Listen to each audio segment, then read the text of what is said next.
This is Jim Nailon, liturgical guitarist. I'm going to share my arrangement of the hymn Spirit and Grace. It's written by Ricky Manalo.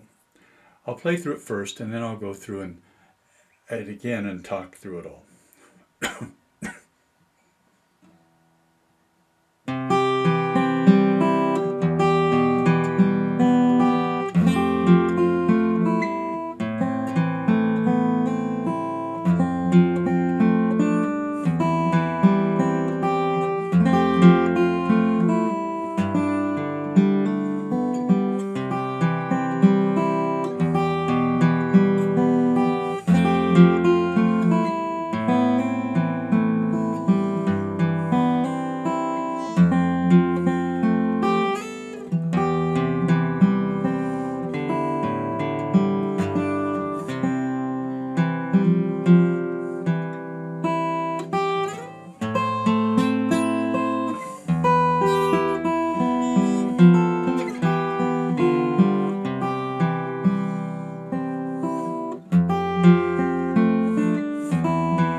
I think that's my new favorite arrangement for him. I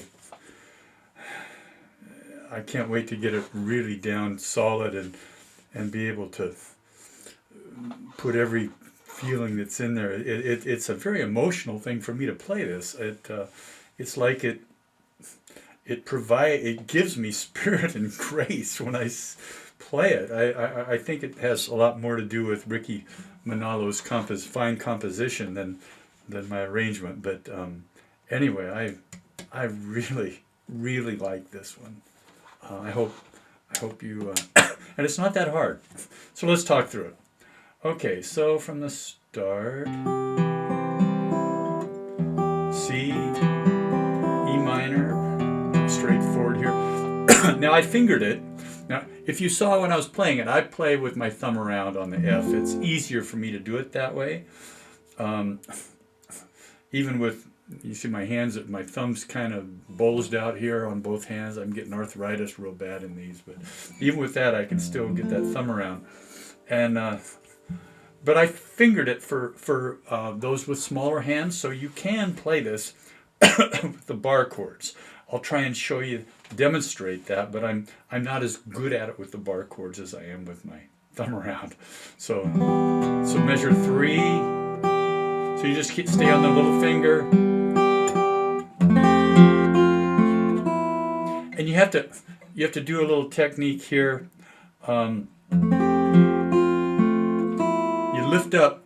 You can see in the close-up view. See how I'm kind of rock. I bend my wrist and I rock that bar. I keep my fingertip down on the bass note, and I lift up to get the open first string. So that's how you can do that with a bar. And then the end of that measure, I give you an open 8th note on the E. Gives you time to put your bar down. No rocking necessarily there.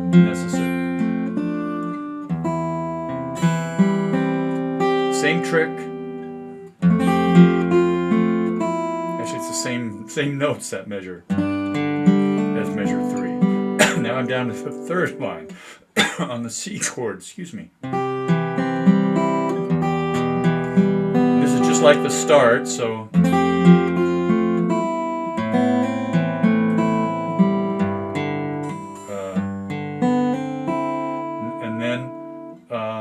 to the F, you have the whole quarter note there on an E at the end of that 3rd line to get your F down. And you only, actually there's a little mistake that bass note should only be a half note tied to an 8th note.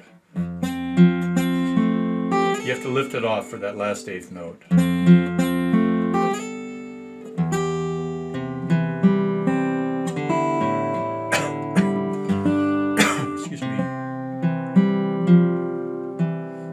Top of page 2, and you want a glissando here,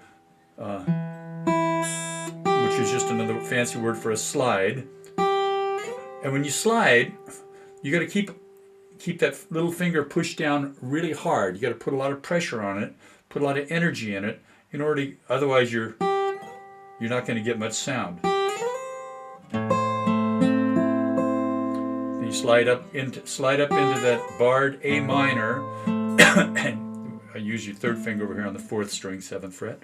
Then an E minor. This is a fun measure. So you're playing the E minor, like the E minor barred here on the 7th fret, but you're just playing these 3, the first 3 strings. So with the open E bass. And then, so it's your right hand fingering is A, M, I, or 3rd finger, 2nd finger, 1st finger, and then you repeat that again, lifting off. And then you go into that F chord cheating F chord that I do a lot, but you're doing a run with it.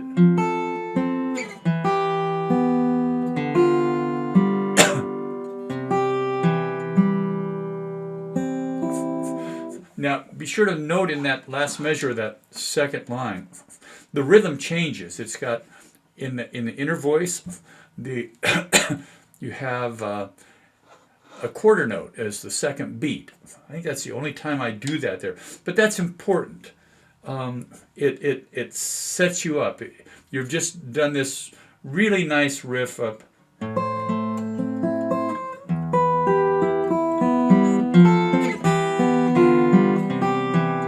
Like a breath. And then you bar that one, and then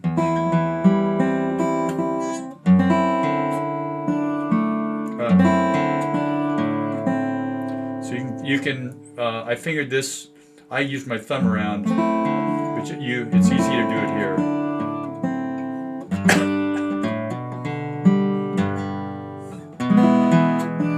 Grab that E, and then the A minor, 3rd line,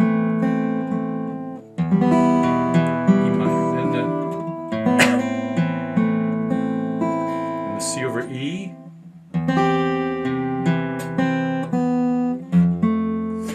and those last 2 8th notes, that 3rd line on the 2nd page, are like another breath sort of. There's something going on there. That's one of the nicest spots in the whole piece, because it goes C, B, and then it goes to the A when you bar the F. Make something out of that, because that's to set you up. That really, it works nicer. So if I'm coming into that, let's say the last two measures of third line.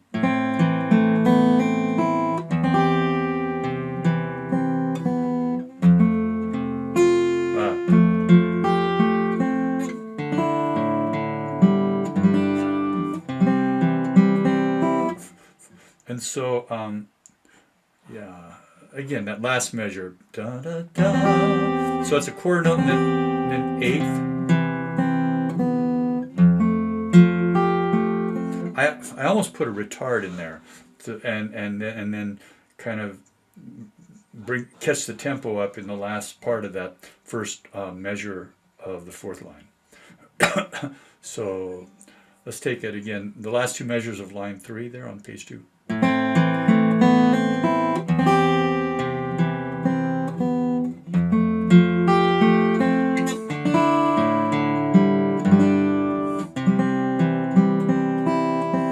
And so if you've been doing any kind of rubato stuff, or playing with the rhythm in that fourth line, in the end of the third line and the fourth line, then which sounds good.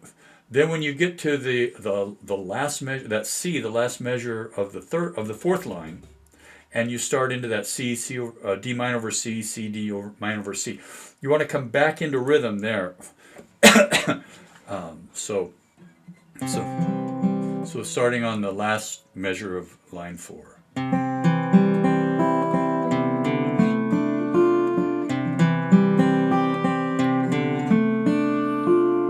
Then pause and then go back into the start. And then when you're done, the last time the last two measures would be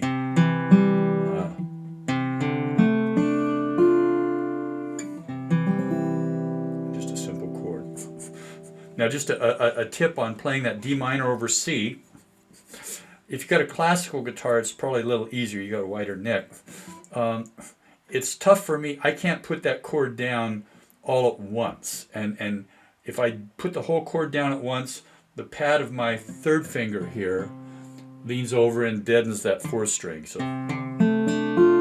So for me to play that clean, the trick I have is I'm on the first measure of the last line there. I play the C. You can see I put one finger down at a time.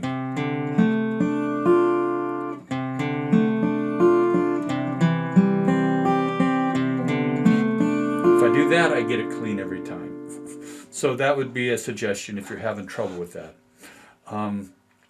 Boy, I think I've covered everything on it. It's just a beautiful piece. This is going to be one of my new favorites, like when I play Prelude before Mass. I've got some standards that I use all the time. How Great Thou Art, Eagle's Wings, Be Thou My Vision, I Have Loved You. There's half a dozen ones that I do quite often. This is going to get into that rotation, because it's my philosophy when you're playing before Mass is you're there to embrace the worshipers as they're on their knees getting ready for Mass. And the Bible says, be still and know I am God. So I think silence is perfect there. Now, I never practice before Mass. I think that's a distraction to the people that are praying. But if you can play, so if silence is perfect, then you have to enter into that space musically with kind of awe and fear and trepidation and real care. You don't want to do anything that's showy or virtuosic that's going to distract from the prayer, but you want to do something that sort of embraces the prayer. And that's what I strive to do. And I've gotten quite a few people have told me, without asking for their opinion, but they've told me that it does just that. So that's my philosophy on praying before Mass. Even before I became Catholic, when I was a Protestant, I always loved the fact that they have kneelers in the church. And, the Protestant church, everybody comes in, they're all talking, laughing, slapping, having a good time. In a Catholic church, people come in quiet, they get down on their knees, they're worshiping, they're praying to God, getting their hearts right to receive Christ in the Eucharist. And I love that about the Catholic Church. Anyway, that's all I have on Spirit and Grace, and you've just heard a little bit of my liturgical guitar philosophy. Look for more arrangements on liturgicalguitarist.com. I pray God blesses your playing, and I wish you peace.